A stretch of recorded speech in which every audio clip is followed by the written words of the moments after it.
Semicolon L K J H J F G G F space bar semicolon L K J H J.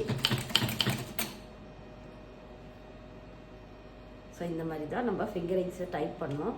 So எப்பயுமே இந்த finger rings வந்து ஏக்கு, இந்த ஃபிங்கரிங்ஸ் எஸ்ஸுக்கு, இந்த ஃபிங்கரிங்ஸ் டிக்கு, இந்த ஃபிங்கரிங்ஸ் எஃப் ஜி திருப்பி எஃப், இந்த ஃபிங்கரிங்ஸ் செமிகோலனுக்கு, எல்லுக்கு இந்த ஃபிங்கரு, ஹெச்சுக்கு இந்த ஃபிங்கரு, சாரி செமிகோலனுக்கு இந்த ஃபிங்கரு, எல்லுக்கு இந்த ஃபிங்கரு, கேக்கு இந்த ஃபிங்கரு, ஜேக்கு இந்த ஃபிங்கரு, திருப்பி ஹெச் அடிச்சுட்டு திருப்பி ஜே அடிக்கணும். ஸோ உங்களுக்கு லைன் கரெக்டாக திரும்பறதுக்கு இப்படி ஜஸ்ட்டு ஒரு ரோல் பண்ணிக்கிட்டிங்கன்னா வந்துடும். உங்களுக்கு ஜஸ்ட் இப்படி கொண்டு வந்துட்டு ஒரு ரொட்டேட் பண்ணால் கரெக்டாக அந்த இடத்துல நிற்கும்.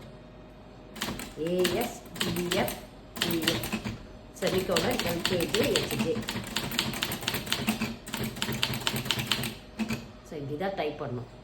ஸோ இனிமேல் டெய்லி நம்மளுடைய typing videos, shorthand videos, computer videos, tailoring videos, embroidery videos, இது எல்லாமே நம்மளுடைய Sivasakthi typewriting institute shorts videos community போஸ்ட்டில் வரும். ஸோ பாருங்கள், சப்ஸ்கிரைப் பண்ணுங்கள். தேங்க்யூ. உங்களுக்கு இந்த வீடியோ பிடிச்சா லைக் பண்ணுங்கள், ஷேர் பண்ணுங்கள், சப்ஸ்கிரைப் பண்ணுங்கள். தேங்க்யூ.